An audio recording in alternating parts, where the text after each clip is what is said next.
Welcome back, everybody. Today I'm installing my valves, but first I'm going to go through and show you how to take a valve apart in case no one's ever done it before.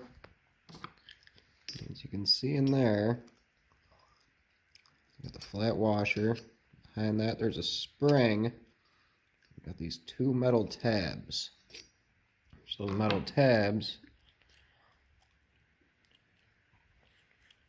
rest on that ridge that's on the valve.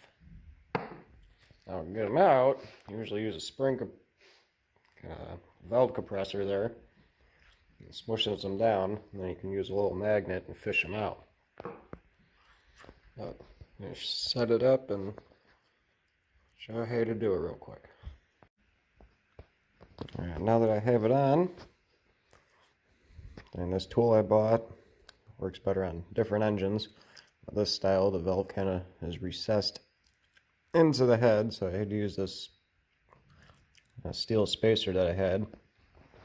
On this side, you push flat part right against the head of the valve, and you just tighten it up.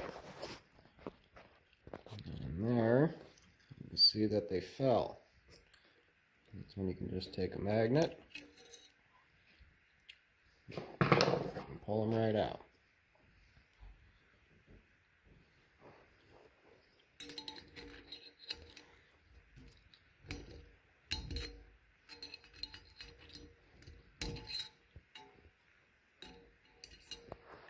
There it is. And then you just loosen this up.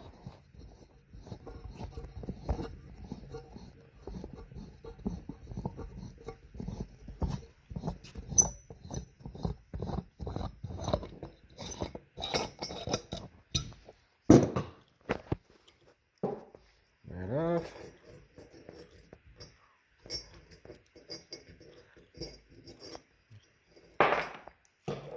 Both my springs. This style has two. There's the washer and the valve. It slides out. And pretty much putting them in, you just do the reverse thing, slide it in, drop those on. Make sure that you have a normal engine. That would normally sit like that. So you can get right to the end of the valve to put the clips on. So on this one it's kind of recessed, so I have that in there.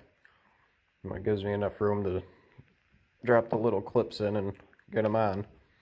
And when you put them in there, they seem like they're really loose, but as soon as you start loosening up the C-clamp there, they tighten up. But I'm going to go through and install all of them.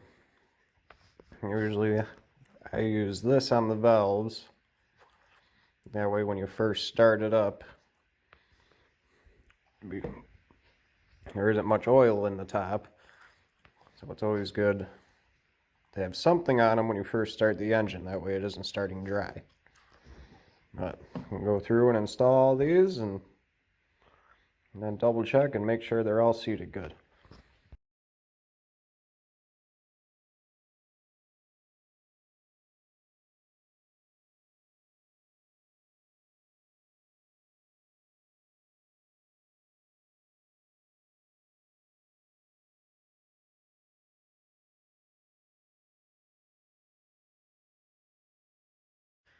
Alright, all done.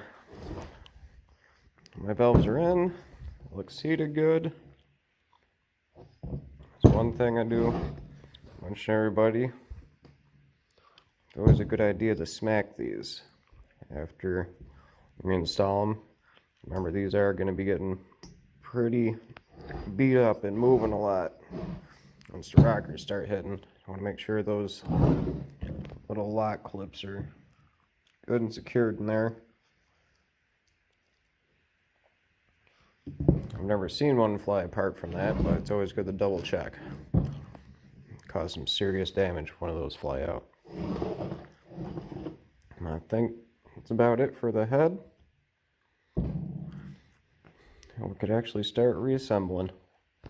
The pistons are ready. I already honed out the jug. I gotta finish cleaning up where the gasket lies.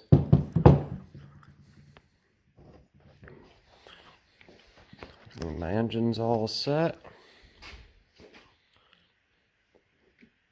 I gotta run the timing chain up and start reassembling.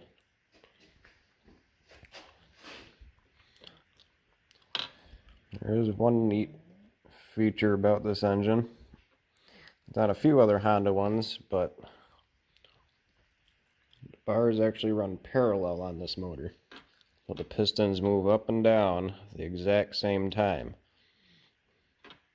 And they actually alternate firing.